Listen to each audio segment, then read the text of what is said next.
just love that she was just like an amalgamation of contradictions, yet it made perfect sense for her. So she's, you know, she's incredibly strong and self-assured and knows who she is, yet she's vulnerable and she's tender and she gets lost. I love that she was, you know, masculine and feminine. I love that she liked old things and then new shiny things, that she was very utility and practical, but sort of over the top and glamorous in other moments. What the hell is Blake Lively talking about? As a survivor, as a victim first and then survivor of DV, I can tell you from very much personal experience that there was nothing floral about my experience of being beaten up by my ex. There was nothing exciting nor fashionable nor masculine and feminine. There's no contradictions. I wasn't thinking what I was going to wear. I'd never felt empowered. So what is this insane woman talking about? Can somebody please clue me in? Because clearly this woman is clueless. The interviews that this woman has been caught doing, which thank to God have stopped, are insane. This woman is the Meghan Markle of A-listers. She's not even an A-lister. She's a B-list. She's married to Ryan Reynolds. She herself managed to bag somebody like Ryan Reynolds, who when they got married, he was just starting to breaking into that role. But Ryan Reynolds was mostly known for being a supporting actor. And then Deadpool happened and he became huge. Because let's face it, that's what his trademark has been, Deadpool, which I happen to love that movie. But that's it, really. So now she's promoting Betty Florals. Grab your florals. No florals needed when you're a victim of DV. No florals needed. And there's nothing wrong with calling yourself a victim, because while you're in that situation, you are a victim. Make no mistake about it. And victim is not a dirty word, because that's what she's trying to do. That she's trying to glamorize DV. Oh, you know, grab your florals, go see your girlfriends. And what's worse, she tried to hook Taylor Swift into it, because she used one of Taylor Swift's songs. But if you notice, Taylor Swift has been completely quiet about it.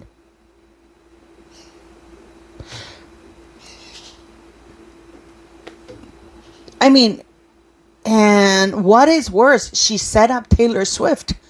She set up Taylor Swift for the Pabst shots. So because Taylor Swift has refused to come in her defense. So let's get into this video, beautiful people.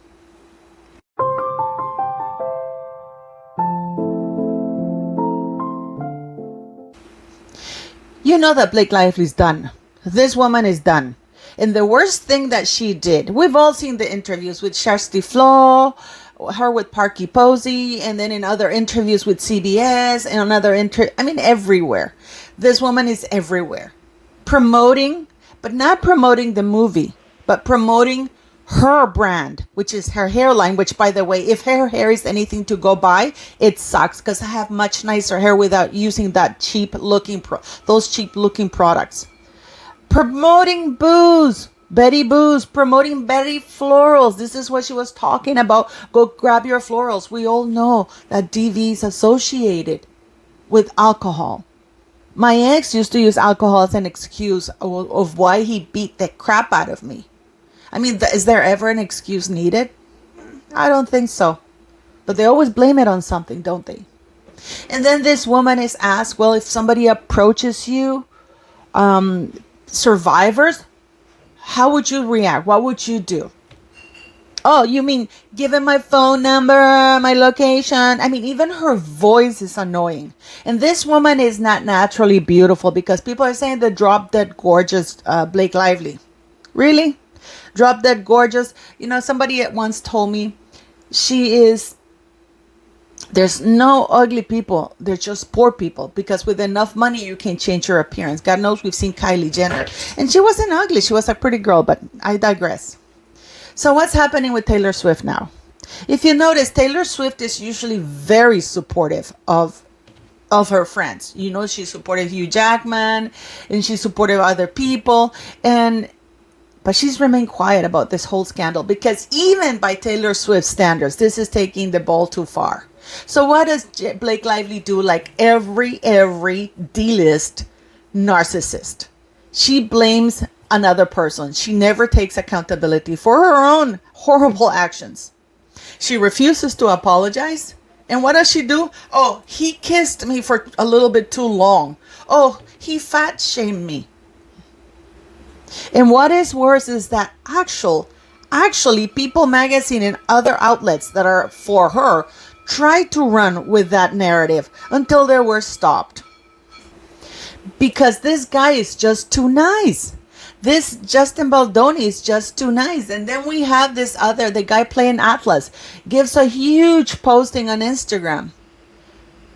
But he shuts down the comments because he's a coward. He's only being paid to do that. But even by being paid to do that, he can't really come and condemn Justin Baldoni.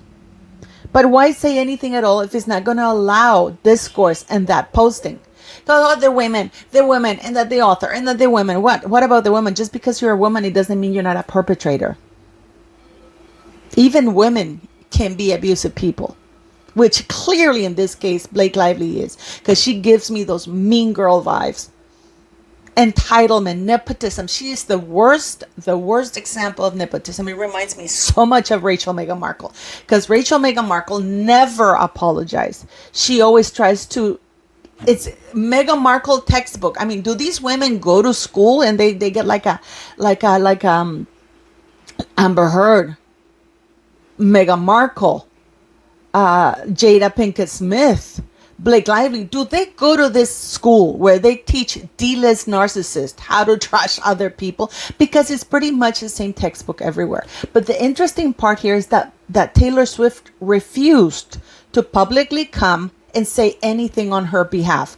So what does she do? What do narcissist people like Blake Lively, Meghan Markle, Jada Pinkett Smith, and Amber Heard do? They take advantage of the A-list friend. And she was invited to go to Taylor Swift's home. Clearly, Taylor Swift wanted this under wraps. The only reason we know that she was there, because, oh my God, guess what?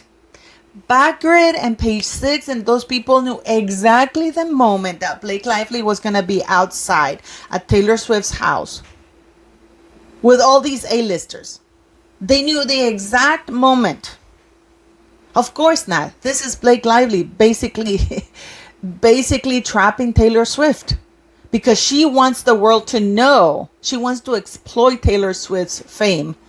And because Taylor Swift refuses to publicly endorse her nasty behavior because she's not dumb.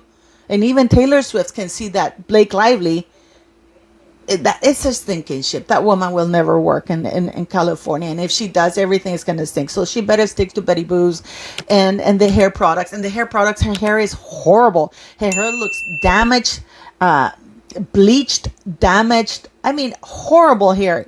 Doesn't look shiny, doesn't look healthy, looks like a mess. It looks dirty. Her fashion, disgusting. Because guess what?